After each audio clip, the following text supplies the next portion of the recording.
যারা graduation complete করে already চাকরি বাকরি বা ক্যারিয়ার নিয়ে চিন্তা ভাবনা করছেন, গভর্নমেন্ট জব বা প্রাইভেট জব, কর্পোরেট লেভেলের job, at the same time যারা সদ্য এইচএসসি কমপ্লিট করেছেন, অর্থাৎ ইন্টার পাস যারা করেছেন অথবা যারা রেজাল্ট প্রত্যাশী, তারা হচ্ছে ক্যারিয়ার ওরিয়েন্টেশনের ক্ষেত্রে বাংলাদেশে যেভাবে আপনি ক্যারিয়ার চিন্তা করেন না কেন, প্যারালালি হচ্ছে দেশের বাইরের কথা একটু মাথায় রাখতে পারেন।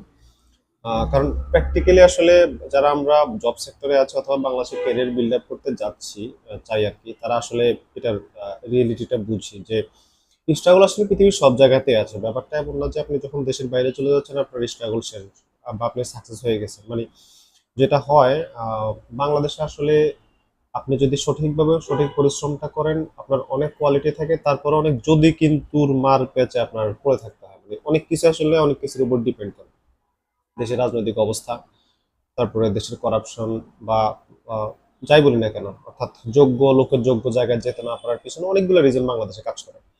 তো সেক্ষেত্রে হচ্ছে আহ, সবার আসলে ওই মেন্টাল এবিলিটি, ওই স্টেবিলিটি থাকে না যে এত কিছুর সাথে যুদ্ধ করে আসলে ওভারকাম করা। দ্যাটস ওয়াই যেটা হয়, আমাদের একটু এলিট মিডল মিডল ক্লাস যারা যারা একটু সফট জেন্টাল ওয়েতে আসলে বড় হয়, তারা বেশিরভাগ দেশের বাইরে চলে যাওয়ার চিন্তা ভাবনা করে, যেটা আমরা অনেক ক্ষেত্রেই এই চিন্তাটা আমাদের অনেক পরে আসে। মানে আমরা যারা একবার রুট লেভেল থেকে আসা, গ্রাম থেকে আসা, তো সবকিছু মিলে আপনারা ক্যারিয়ারের ক্ষেত্রে এই জিনিসটা প্যারালালি মাথায় রাখতে পারেন। দেশের বাইরে যাওয়ার অপশনটা, দেশে যেটা করছেন সেটা তো করবেনই, সেই প্ল্যানটা তো আছে। At the same time parallelly student ভিসায় হোক বা অন্য যে কোনো ভাবে হোক, আমি আসলে স্টুডেন্ট ভিসাটাই বেশি প্রেফার করবো, কারণ এটা ঝামেলা মুক্ত। আপনি আপনার মতো করে প্রসেসিং কন্টিনিউ করে যাবেন। যদি বলে বেটে মিলে যায়, সবকিছু হয়ে যায়, আমার মনে হয় এটা একটা ভালো অপশন হতে পারে আপনার জন্য।